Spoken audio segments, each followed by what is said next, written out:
Alright, Shalom. It's the brothers from GMS Atlanta. We want to start out by giving all praises to YAHAWAH, BAHASHAM, YAHAWASHI. Double honors to the apostles and elders of Great Millstone. And the Shalom to all Akim out there pushing the word and sincerity and the truth. And we just want to entitle this From Old Egypt to New Egypt. You know, because we're basically reliving Egypt all over again. You know, but you actually get start off with this Exodus 1:14, because just like in old Egypt, we had to work and build the pyramids and build certain things to build up their foundation, and we was in a harsh captivity, you know. But the Most High raised up certain leaders to help sustain us and build us up to deliver us out of that land, you know, giving us the law, statutes, and commandments, and showing us the righteous way so that we could be delivered out of that land. And it's the same thing now, you know, us being in America, which America is Egypt all over again, and that same captivity, forced against our will under this modern pharaoh, these presidents and these leaders, but the deliverer is going to come in the chariots just like he did back then, to deliver us from the land of our captivity. So you can read that. Start 13. Exodus 1:13. And the Egyptians made the children of Israel to serve with rigor. See that the Egyptians had the children of Israel serving with rigor. Hard, manual, blue-collar work, man. Back-breaking work. Keep going. And they made their lives bitter with hard bondage. And they made their lives bitter. When we was in Egypt, we was in bitterness. Constant labor to build up the society. Same thing now. America means bitter. Going back to the word Amerigo, which means bitter. And this bitter captivity that we living in now, we're doing it all over again. Building these coliseums. Certain brothers, we know personally that's building the dome, man. Building these different monument centers. Working constantly on the job against our will. We don't have no freedom. We have to build this new Egypt up, because we're in captivity just like we was back in Egypt. Deuteronomy 28:68, going to Egypt again. Keep going. With hard bondage in mortar and in brick and in all manner of service in the field. Yeah, all manner of service in the field. And that's what the Negroes, Latinos, and Native Americans, that's what we're occupied with. Work. Alright? The Israelites are known for working. And I know, the average person probably works in 9 to 5, 40 hours, these certain citizens. But there's certain people that do 60, 66, 68, 70, 72 hours a week, man. Some more than that. Because that's the captivity that we're living in now, all manner of service in the field. Just like it tells you in Judges, it says that we were, matter of fact, it's that, Judges 5:11. Well, it said we would be hewers of I think Tim and drawers of water, meaning we would go into captivity. You don't have to get it. Right. That's really what it says, though. We would be hewers of, I think, if I'm not mistaken, wood and drawers of water. Because when you're a hero of wood and drawer of water, that means you're doing manual service and you're servicing certain people. Because we were supposed to be the leaders, but we was brought into captivity. Mm-hmm. All right, you got some more on that? Yeah, and in mortar and in brick and in all manner of service in the field, all their service wherein they made them serve was with rigor. See, everything they made them serve was with rigor. Is that not going on today? Our family members, us, ourselves, we work with rigor, man. It ain't no time to sit down and rest. It's always bills. Always bills. You don't own nothing here. Name somebody that owns something. From the lower Jake that's making $10 an hour to the millionaires and multi-millionaires, they still owe. They still do payments. That's why a lot of these celebrities, you think they basically got that check. Why they don't retire and just fall in the background? Mm-hmm. Because they always have to generate certain money because they're always in continual debt. And slavery. Mm-hmm. Taxes hunt them daily. Different things they have to do, these different payments and insurances. So payments is always continuous. And that's the same thing how it was in Egypt. And that's why we got to get delivered out of this captivity, man. Because we basically was brought here against our own will in these ships, so to speak, you know, which was ships. And we had to serve this captivity unto this day. Ain't nothing changed. We still serve. We still at the bottom of the totem pole. You know what they say, the last hire and the first fire. You know, keep going. Let's see. Well, that was pretty much it. You get that in Ezra's. This is 2nd Ezra 15-10. Behold, my people is led as a flock to the slaughter. See that?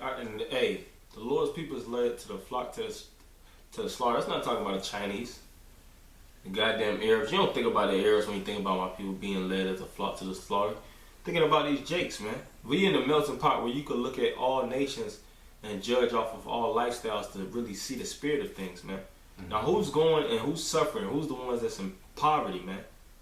Being talked about on a daily, being degraded, you know, and basically diminished of their value. Us, the Negroes, Latinos, and Native Americans, exploited, looked down upon. The Issacharites, which are the Mexicans. Everybody hates them. It's only a few nations that, well, I ain't gonna say nations, but a few people that are inviting to them. You know, really mainly the Issacharites. You know, even a lot of Ephraimites and Puerto Ricans, they don't even like Issacharites. You know, because it's everything has been divided and everything has been utilized to attack us, man. Being led as sheep to the slaughter. Keep going. I will not suffer them now to dwell in the land of Egypt. Yeah, the Lord said He ain't gonna suffer us to dwell in Egypt no more, and dwell in His bondage, because we're waking up to the knowledge and we pleading to YAHAWASHI in Egypt. And just like in old Egypt, how did the Lord deliver us? You know, after the Passover, when we put that blood, we sprinkled the blood on the doorpost, and we took that leaven out of our houses and took that leaven out of our basically systems.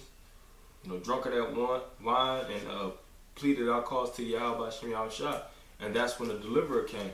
You know, the death angel, the angel of death, when he swept through and killed all the firstborn all throughout the land of Egypt, destroyed the cattle on top of all the miraculous works the Lord did, plaguing Egypt constantly to deliver the children of Israel.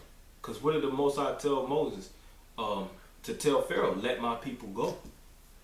And that's what we saying to you Pharaohs, to you Caesars, when we doing these videos, you presidents and you politicians, you know, you kings, ambassadors, wherever if you in Turkey, sultans, whatever position that you in, you know, let the Most High's people go, man.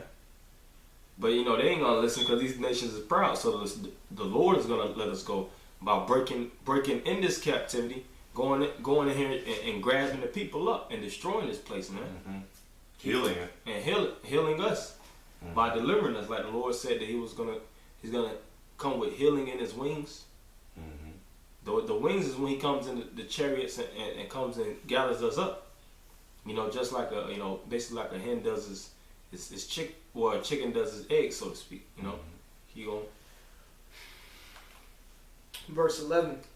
But I will bring them with a mighty hand and a stretched out arm, and smite Egypt with plagues, as before. Yeah, this ain't gonna smite Egypt with plagues as before.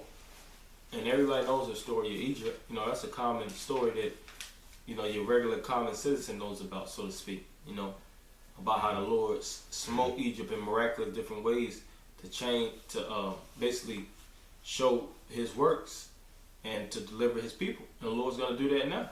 You know, we living in some heavy times, but the Lord is gonna really show His face, man. You know, keep going.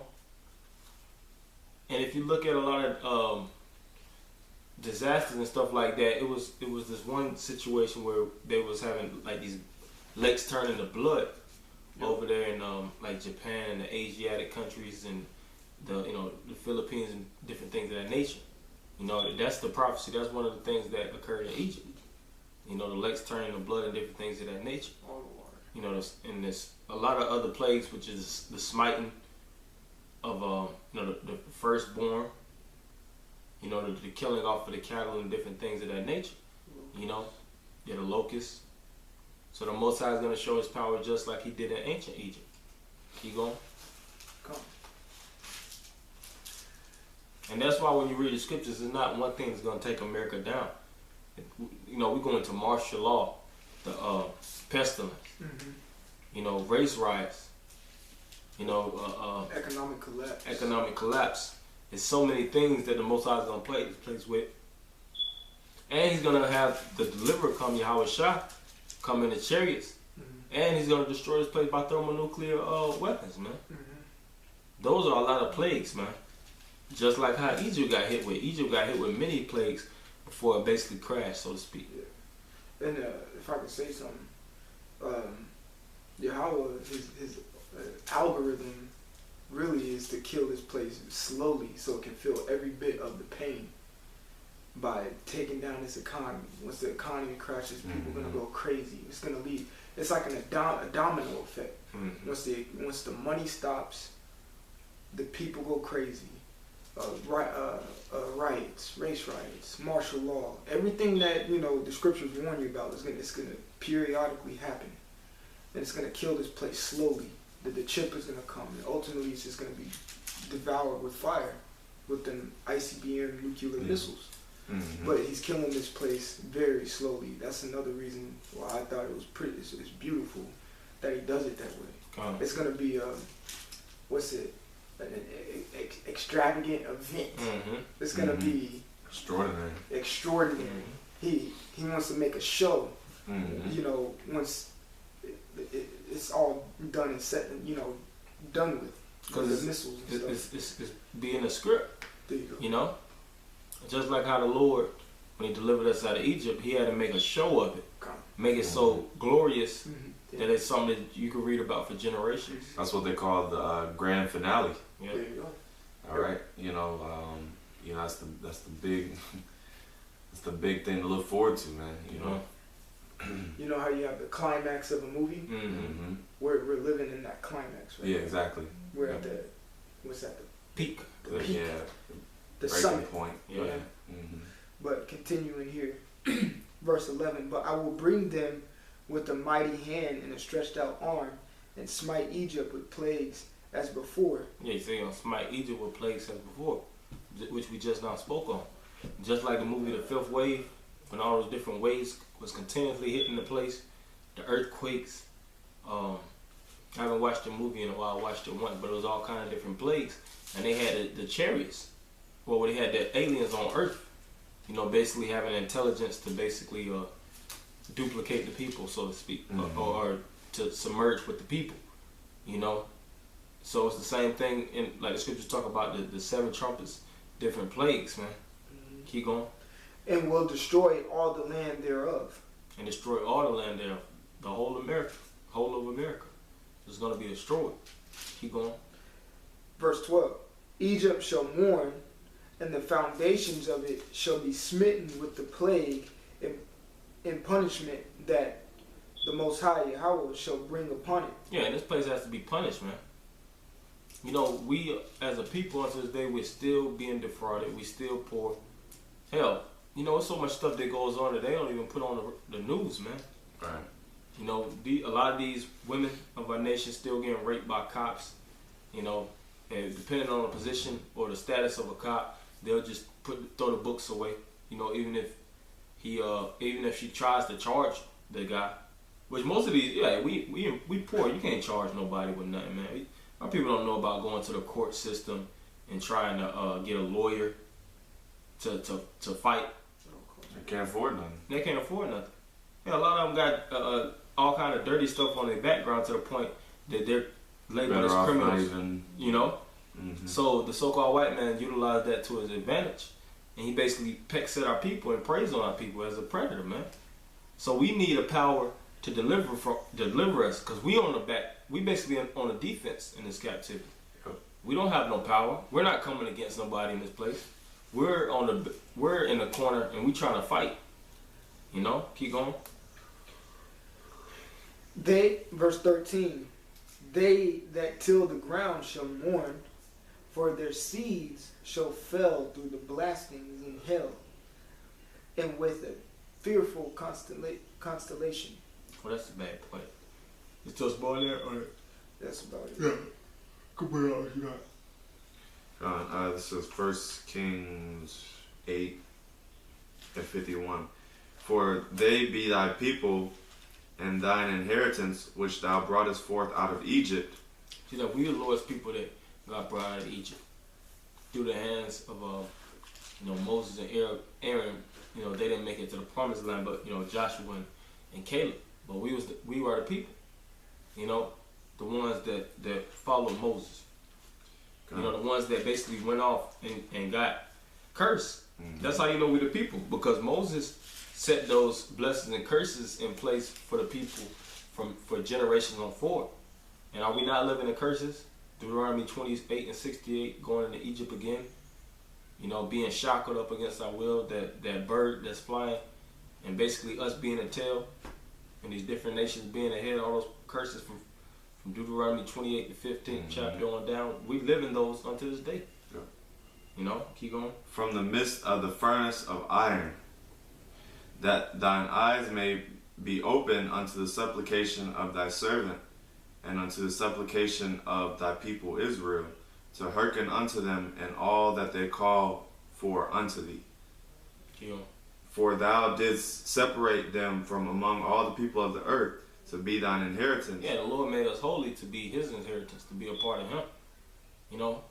Even though we're in his captivity, we still a part of him. That's why we got to call upon him to get delivered out of this captivity. It's as simple as that. We wasn't set here to be slaves and to be subject unto this white man and live that type of lifestyle, man. Mm-hmm. And just to go on with our daily lives, after years of us getting our asses whipped and beat and brought into slavery and basically defrauded as a people. Yeah, because Jake honestly thinks that this is the best it can get right here in America. All right, they don't really see anything better than their current situation. That's why they're not really looking to be liberated by BAHASHAM YAHAWASHI. All right, because Jake is ultimately comfortable. Yeah, they're content. All right.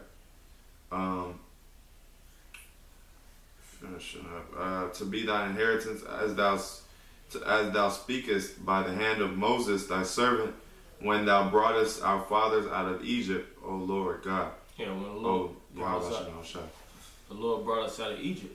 And we looking to be brought out of this new Egypt, man. And the ones that want to stay in Egypt, you're going to stay here and you're going to get destroyed in Egypt, man.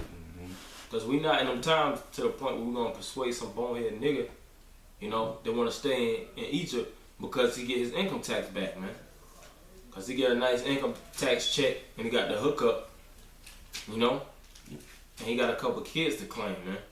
That's how niggas was in ancient Egypt, man. They knew they had certain benefits, A nigga was getting paid good building the pyramids, building these different monumental structures. They was feeling like they was gaining a little something in slavery, man. But now you gotta want to get the fuck up out of slavery and get your own. Get the place that the Lord promised you and promised to your forefathers, Abraham, Isaac, and Jacob. The land of milk and the land that flows with milk and honey, man. You ain't supposed to be trying to get comfortable in the serpent's den. You got, when y'all got Corinthians? Oh, yeah. I had Wisdom of Solomon 17 with the apparitions. Okay, I got that real quick. Corinthians. Okay, 1 Corinthians 10:9. Neither let us tempt Yahawashi, as some of them also tempted and were destroyed of serpents. Yeah, it says, neither let us tempt Yahawashi as others tempted, and were destroyed of serpents. That's why you got to pray for BAHASHAM YAHAWASHI to deliver you and to basically help you through this captivity. But our people ain't going to do that. They're going to tempt the Lord, just like they did in ancient Egypt. That's why the Lord said 2/3 of our people are going to be cut off and die. This ain't going to be no whole gathering just like ancient Egypt delivering all the Israelites. The Most High going to smoke the majority of the Israelites here, man. And he's going to keep and gather the chosen and the good seed. This ain't no free fall, man. That's why I got to be tight for each and every one of us. And the screws got to be tight in our camps, so to speak. Yeah, and that's why we deal with it and engage with it. Mm-hmm. What you gonna say? I was gonna say that's why we